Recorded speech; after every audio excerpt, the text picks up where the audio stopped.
The super delegates process is one that was created by the NPP after a particularly contentious flag bearership race a few elections ago. Winston, talk us through how this process came to be, and this being the second time it's been implemented. How did it go the first time?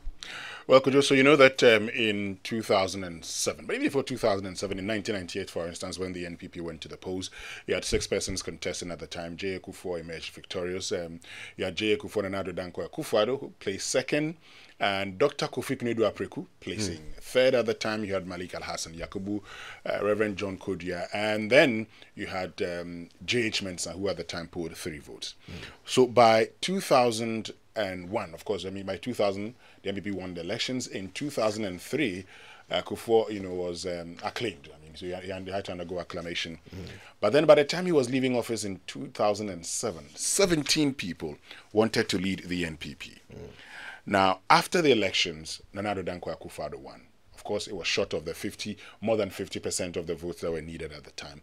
And so, per the NPP's constitution, should have gone into a runoff. But, Alan Tremanting stepped down, paving way for Nana Akufo-Addo to contest that election, or to be declared the winner of that election. Now, following that election, the NPP lost the 2008 elections. The NPP in 2009 at, the Trade Fair Center, at their national conference in August of that year, I happened to have been there at the time, and I remember the discussions that were held at the time. Now, part of the reasons the NPP said caused their defeat in 2008 was the number of people who contested the elections. So the discussions at the time were that, look, let us not have too many people contesting the elections.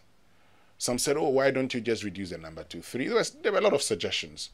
And the party during that national conference settled on 5. So they said, if we have more than 5 people who are contesting, because in 2007, you had 17 people contesting. According to the NPP in 2009, when they were amending that provision of their constitution, their belief was that, but for the high numbers, they would have won the election. They believe that the healing process, or post the 2007 primaries, was a difficult one, resulting in their loss in 2008. And so you would realize that in the 2010 primaries, for instance, the NPP had 5.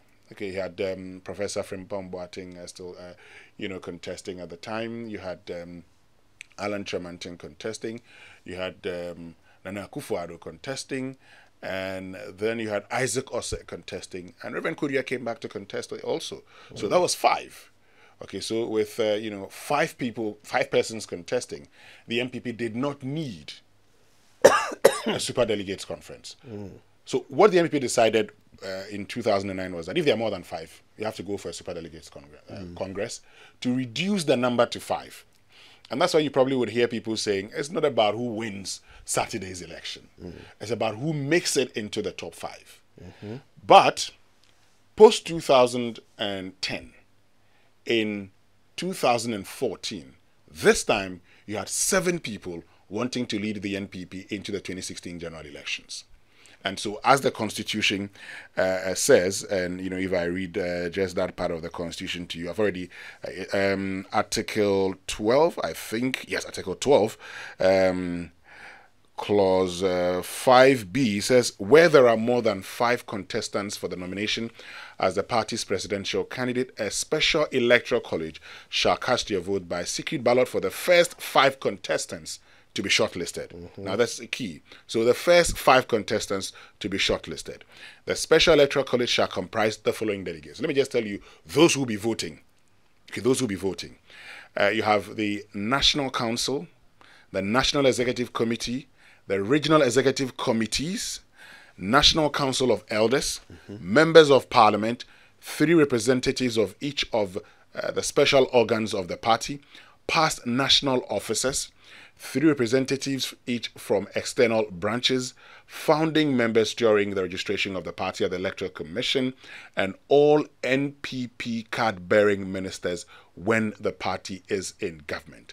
And it says, every delegate shall be shall have or shall be entitled to one vote. So this is the party saying these are the people who can actually vote during the Special Delegates Congress or the Special Electoral College elections to reduce the number to 5. Now, let me just say something. In 2014, at the time, you had Nana Addo Dankwa Akufo-Addo, Alan Tremanting, you had Joe Gatti, you had Francis Adainimo, you had Kofi Osei-Ameyaw, former DG of the National Lottery Authority, and then you had Stephen Asamoah Boateng and Dr. Kofi Konadu-Apreku. Now, these 7 wanted to lead the NPP.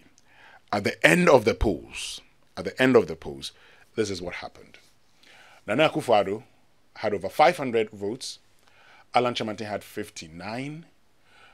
Joe Gatti and Adainimo had 22 each. And then Kofi Osei-Ameyaw had 17.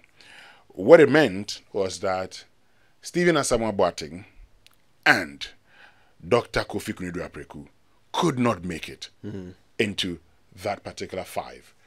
However, in the 2014 election, he had only 3 people contesting because Joe Gatti stepped down and Kofi Osei-Ameyaw also stepped down, paving way and throwing their support behind Nana Addo Dankwa Akufo-Addo. So you remember that Joe Gatti stepped down, and at the time he talked about how he had served in Akufo-Addo's chambers and everything, and that was it. So the remaining 3 contested, of which 90% of them voted for Akufo-Addo to lead the party into the 2016 elections, and he emerged as the president of the republic. So that's it with the NPP's superdelegates. Yeah, this is a very important point, because no matter how the numbers stack up at the end of this weekend's process, if even one of the 10, emerges with 95% and the remaining 9 share the rest, this is still not the end of the process. No, it's because not. 5 will be eligible to continue to the next stage, unless any of them decides to, drop out or step down. But if they don't, then there will be a full delegates conference to choose their flag bearer. So that's an important note to make. So at the moment, there are 10 names that have been thrown into the hat. We have, of course, Kennedy Agyapong, Alan Tremanting, Joe Gatti, Kojo Poku, Dr. Usu-Efria Koto, Kwabena Agyapong, Adainimo, KK Apreku, Boakye Jaku, and, of course, the Vice President, Dr. Bawumia. Yeah. Now, there are some who feel that this is really not a race to pick 5. To some, 3 names are assured to make it into the top 5. The only questions are around who will be the other 2 names. Do you agree? Well, there's no agreement or disagreement in a lot of the discussions about politics, but we'd have to make a point. We'd have to look at why people are saying the things they're saying, and then coming out to also make a point. Now, first of all, these people have conducted their own research. They spoke to some of the delegates, and so based on the numbers that they spoke to, they have done the analysis and said, so if this were the representation of all, now these are a group of less than 1,000, over 900 people who are going to be voting. How many actual delegates does the NPP have? I'll share with you shortly. Okay. So this is a group of about 1,000 who are going to vote. If you speak to about 500 of them, and they tell you how they are going to vote, and in there you have 13% who say we are undecided. But of the 87 that say they are decided, 76 of them, for instance, say they're going to vote for the Vice President, Dr. Mahmoud Bawumia. It tells you one thing. So you can reasonably infer that if that is the case, certainly, if all of those who spoke to you have decided they won't change their minds, then the Vice President will definitely make the top 5. Okay. This is it. Dr. Bawumia, and already you've seen the members of parliament, you've seen the ministers openly throwing their weight behind him. If the history of these elections are anything to go by, and mind you, we've only had one. So the comparison would be with the 2014, where with as little as 22 votes, Jogate and Francis Adainimo were able to make it. Then you would say, if the about 100 MPs who are supporting Dr. Bawumia is anything to go by, if that's the number, I mean, that you've had the majority whip chief whip make the point that you have about, 100. More than 100 MPs supporting him. You've also had ministers making the point. You've had regional chairmen. And if you look at the numbers, you have the Regional Executive Committee being part of those who are going to vote. You have the National Executive Committee. You have the National Council being part of those who are going to vote. So if the endorsements are anything to go by, you can say that Dr. Bawumia, come Saturday, will be part of the top 5. Unless a miracle happens. Unless something dramatic happens, which we have not seen in our body politic before, I don't see how Dr. Bawumia will not make the number. Okay. Then when it comes to Alan Chamanting, you've seen some of these members of parliament supporting him. Okay. You've seen some ministers even supporting him. So far, you could there's about 10 members of parliament who are supporting him. I also know of a deputy minister who is also a member of parliament herself. So she's only going to vote as a deputy minister. As a member of parliament, won't be voting as a deputy minister. He may also have a support in some of the national executive. You've seen some party, chairmen come out, for instance, that they are going to support, Alan Chamanting as in constituency chairman. He also has some of his members within the regional executive committee. So if you look at all of that, you'd say Alan Chamanting most definitely will make the top 5. Okay. So this is where for me I would end and now begin to do the analysis. Oh, wait for your next question. And then we'll begin to look at who else could be in there, who may not be in there, and what could happen. I want to do something. But let me just pause. Maybe you have a question you want to ask. We're still on the same question. So I think you are developing your point. Okay. So let me go to now the remaining candidates. You've had, for instance, Kujopoku, the energy analyst, make the point that when he goes to campaign, people think that he's not in the race. Have a message. Yes, they think that he's not in the race, and everything. I think that Kujopoku so far hasn't really shown up in this race. Okay, Kujopoku is like somebody who's just showing up to be known as, within the NPP front, and then subsequently come back and, contest another election, or probably use this as a bargaining chip to be able to then get into office or get a position or anything within the NPP. But again, let it be on record that anything can happen in politics. Anything can happen in politics. And so I'm not going to sit here and say and totally write him off. But of the 956 who are going to be voting, Kujopoku is like one person who may just not make the top 5, may not make the top 5, based on the happenings that you pick on the ground, based on the information you pick on the ground. He doesn't seem like one who's really in the fray of the campaign. But having said that, also you're looking at you making a showing with 50. If you can get 50 people voting for you, you could be in the top 5. Because some people may garner lots of votes, leaving few votes for others to share. So when that happens, here, the most important thing is, how do I get into the top 5? So for Kujopoku, I doubt. But my caveat always is, anything can happen in elections. Once that particular poll, the one that people are basing a lot of the argument on, has suggested that even 13% of those that they spoke to say they are undecided. It That's means a huge percentage. That's a huge percentage because, I mean, if Alan Chamanting were told he got about 7% and Kennedy Japan got 4% and the rest are getting, 1%, very negligible, and 13 say they are undecided. Even those who have decided, there's some who say they could still change their minds. And that's why I say, because you can use 50, and we know how elections are hard, you have some 275 constituency chairmen who will be voting on the day.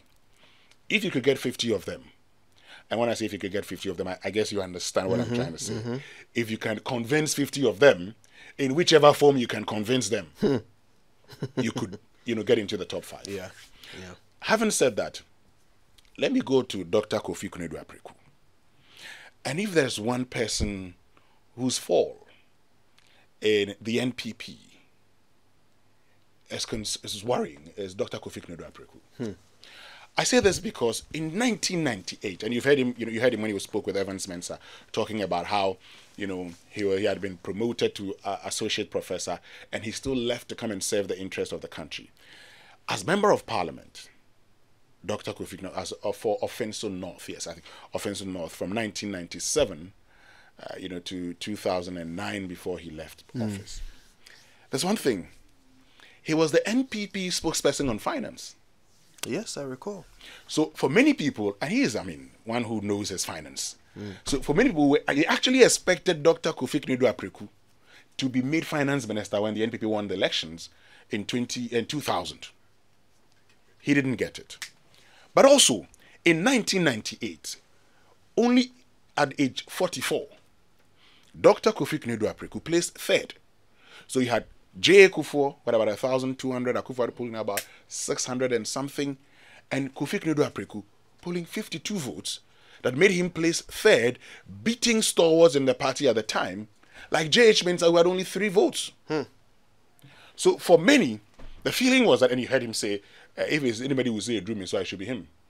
Because, at the time, he placed third, so if Kufo and Akufo-Addo are gone, he would come. But the problem with Kofi Konadu-Apreku is that by 2007, he was polling 19 votes when they were 17. And that would tell you, for instance, how his influence in the party had waned. By 2014, he couldn't make it into the top 5. I don't know if anything is going to change on Saturday. But it is increasingly becoming very difficult for Dr. Kofi Konadu-Apreku to make it into the top 5. But again, the caveat is always this. Anything can happen in politics between now and Saturday. So you've kind of outlined what you think might happen at the front of the queue and at the back. Well, which leaves the middle. If you want to say it, if you want to put it that way. But now, we've already talked about Dr. Bawumia, the Vice President. We've talked about Alan Chamanting. We've talked about KK Apreku and Kojo Poku. Let's talk about Kennedy Agyapong. Okay, so Kennedy Agyapong is one who enjoys a lot of support within the party's grassroots. So, if you're going to hold elections within the party's grassroots, you know that Kennedy Agyapong is one man who's really going to make an impact in that election. But the question is, beyond the grassroots, at this particular level, what would be his influence? Is Kennedy Agyapong seen amongst the party's original executive committee, the party's 275 constituency chairmen or chairpersons? Is it the party's national executive committee, the party's national council, the party's council of elders, the party's special branches, the party's ministers? Is he seen as that person who can lead the party? I say that Kennedy Agyapong is one person who, even though very popular at the grassroots, may have one or two issues at the top, also because of the things that he says. The things that he says are things that really resonate with the grassroots. But some of the things he says don't really resonate with the, high end of the party. But having said that, he's been in Parliament since 2001. He's supported the party on several occasions. Several times the party has gone into elections that Kennedy Agyapong is either buying vehicles for the party or is supporting, some candidates here and there. I will be surprised if he doesn't make it into the top 5. So if there's somebody who is likely to join the 2 that I've talked about, who have also said, I will be surprised if they don't make it into the top 5, it's Kennedy Japan. Right. So in effect, I'm telling you that, look, because of the support he enjoys at the grassroots, even though many of these persons are not voting, I mean, you have only about 1,000 out of the over 200,000 who will be voting. So that in itself will be a disadvantage to him. But again, because of the support he enjoys and because of how he's supported a lot of people in the party, okay, and he's a formidable force in the central region, you expect him to be able to get enough votes to make it to the top 3. Right. So you're expecting Kennedy Japan to get enough votes to make it into the top 3. But again, everything is possible in politics. But in this case, the likelihood is very, very likely. It'll be surprising if he doesn't make it. Okay.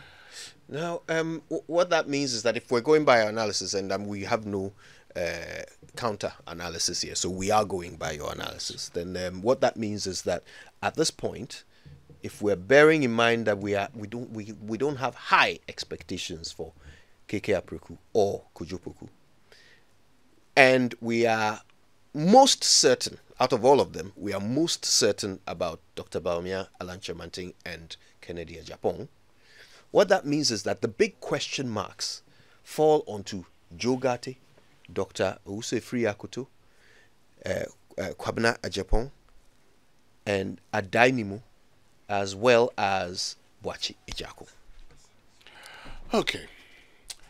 Kojo, where do I go? Let me go to Francis Adainimu. Okay. But let me say that we've been joined by Dr. Kwame Asah-Asante, who's a senior lecturer at the Political Science Department of the University of Ghana.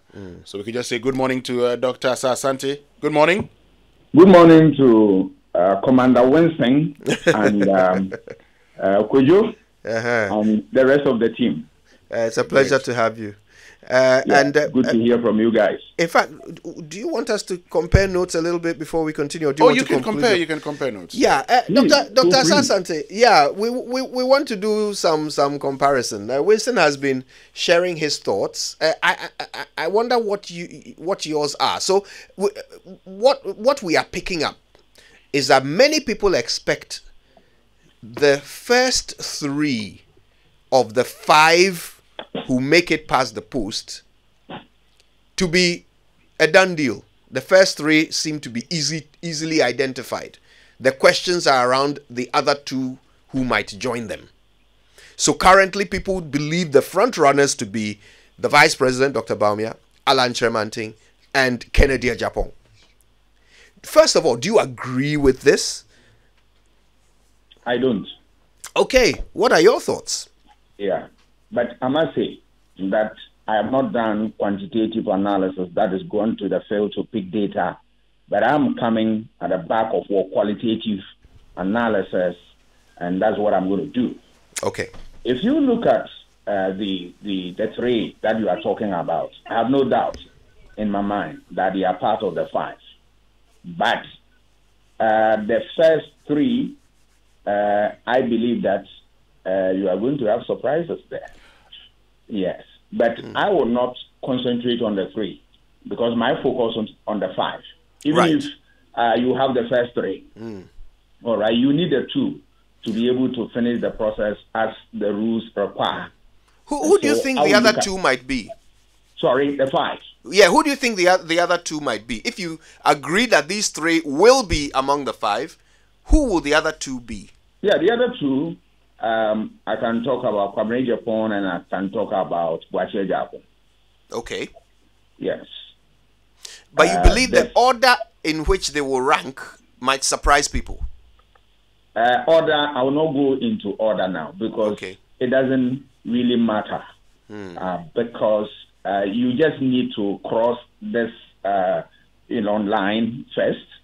And then the real order will come November 4th. Right. Yes.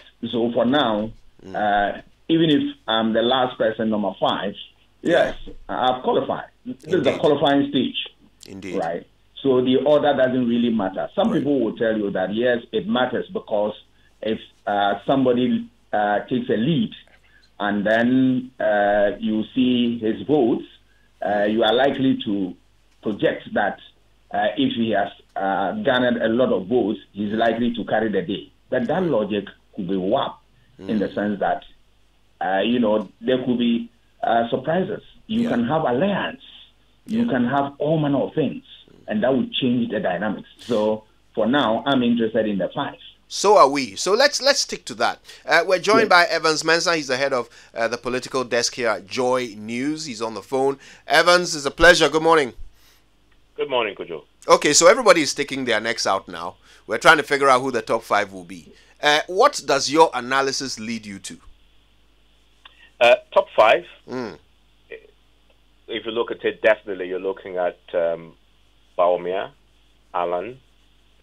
With everything else that the grassroots is saying to the party, you're definitely looking at Kennedy Japan in there.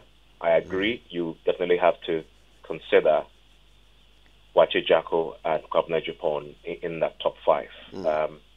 This could change, but as for the top 5, realistically, you should expect these 5 names to be in there.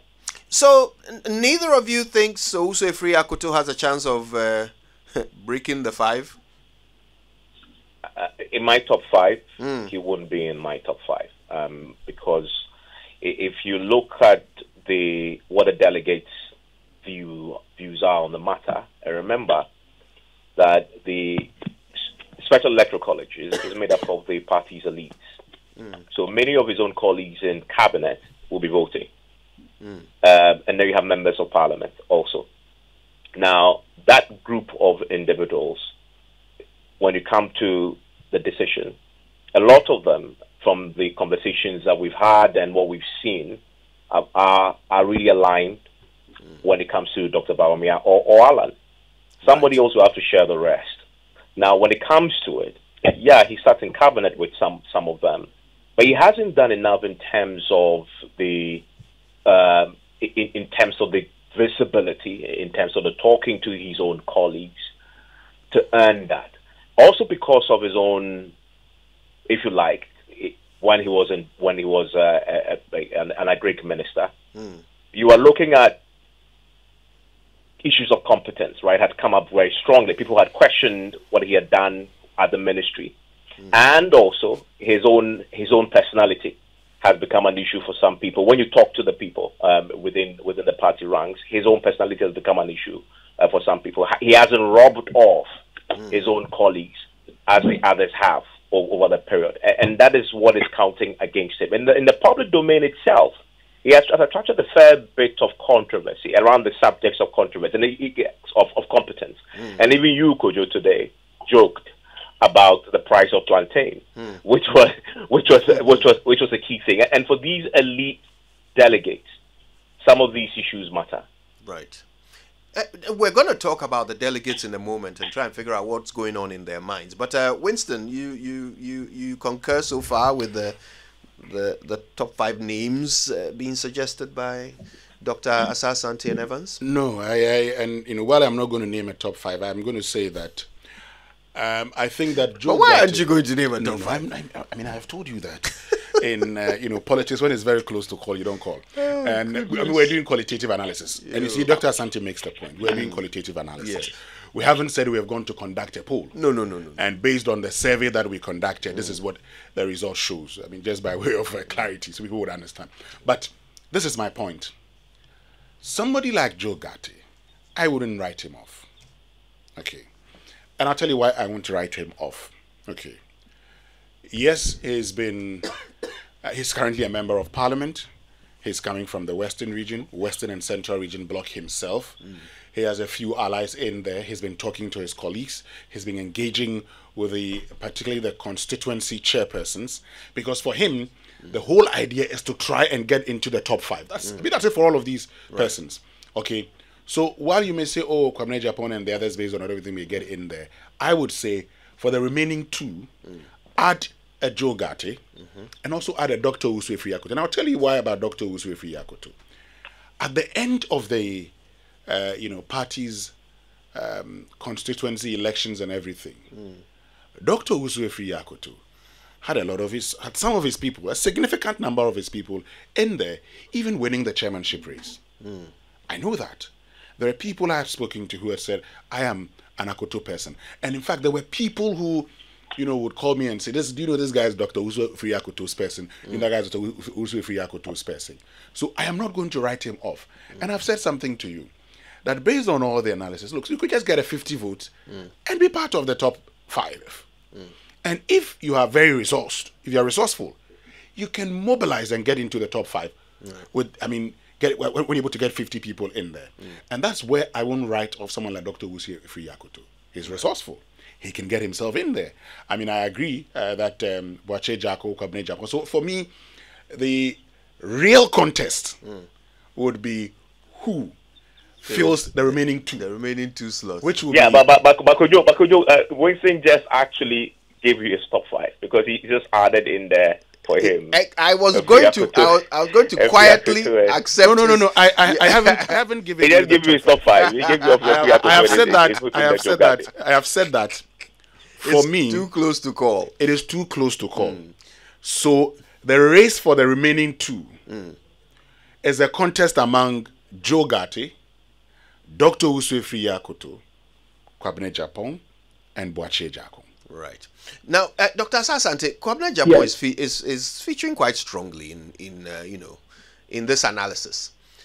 What has he done right? I mean, bearing in mind, since he threw his name into the hat, there hasn't been a colossal amount of time for campaigning, but he seems to have done enough to convince at least 2/3 of our panel in this conversation that he could make the top 5.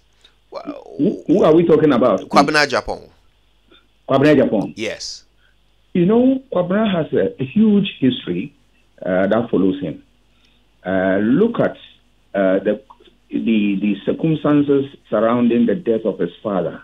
That was one of the things that really pushed Kwame into the frontiers and he moved into politics.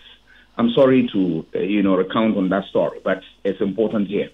From that perspective, Kwame became strong and decided, if you listen to his accounts, decided that he will fight for the vulnerable, the weak, the needed, and the needy, and the rest of them. Kwame, from that time, has served his party religiously, following Nana Akufo-Addo through thick and thin, and then when they were opposition, they made a lot of noise, and Kwame was part of that political class. Then Kufuor won power, and then he made him the head of the media that Kwame chaired at the presidency, which I'm proud to say that I was also a reporter in there. Kwame distinguished himself and was able to win the confidence of journalists, and then he will come on air, articulate the views of government clearly and all that. He gave every support to President Kufuor, and his records are there for the world to see.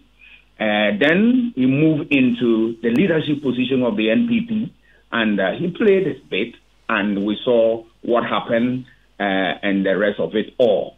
There you saw that he was very much alive with the party tradition, parties, programs and all that. And he endeared himself to the hearts of the grassroots as the general secretary of the party. Remember, he is a pivot around which the whole machinery of the party revolves. And he was able to link up to all of them. It is true that from that time up to date, leadership in certain constituencies have changed. But I tell you, those people that he got in touch with, he got linked up with, are still within the political system who are going to vote and vote massively for him. So he comes with a very strong following. And then in this government, yes, he has not been part of the mainstream, but he has been at the fringes, contributing his quota, however small it is, to the party. So you realize that if he were somebody who had been hit by that type of, incident that occurred within the party, which got them off the party leadership position, he wouldn't have even contributed anything to the party. But in spite of all this, he showed commitment. He committed himself to the cause of the party. And for me, that's where I'm coming from. So he's very articulate. He's a man of ideas, and he's an action man. All right. If you have worked, I worked closely a little bit with him, though from a distance as a reporter at part of the presidency when I was working with the Chronicle.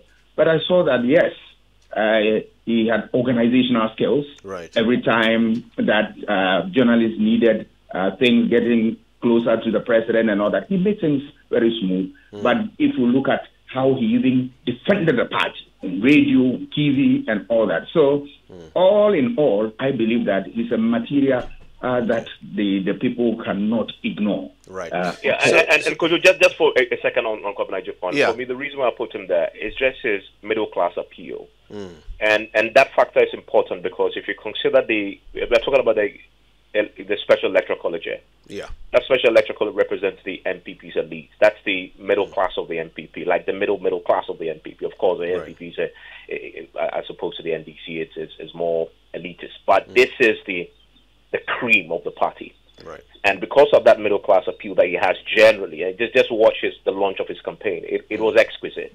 And you talk to people around, middle class people, they bought into the idea he was selling.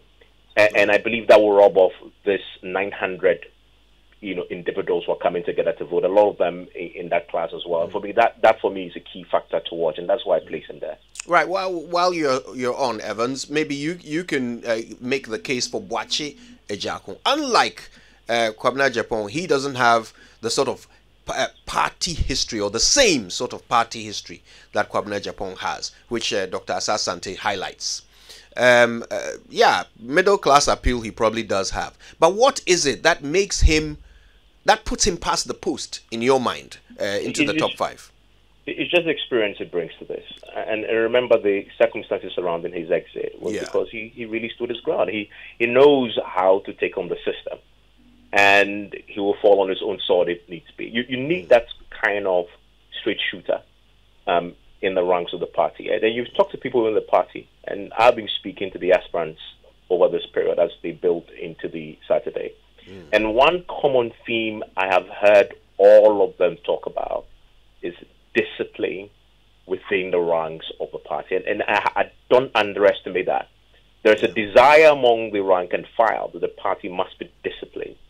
And everybody I've spoken to, all the aspirants said the same thing, that you need somebody who is assertive, who can challenge the status quo, doesn't mind losing his job if that's what it takes, and says it the way it is. And I think that's where he comes in strongly.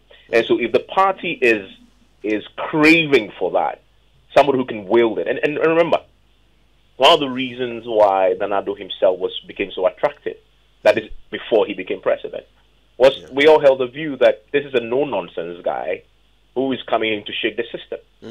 And that is what makes him very attractive to middle-class people and for the NPP itself. And no wonder he got 94% in 2014 in the primary, right?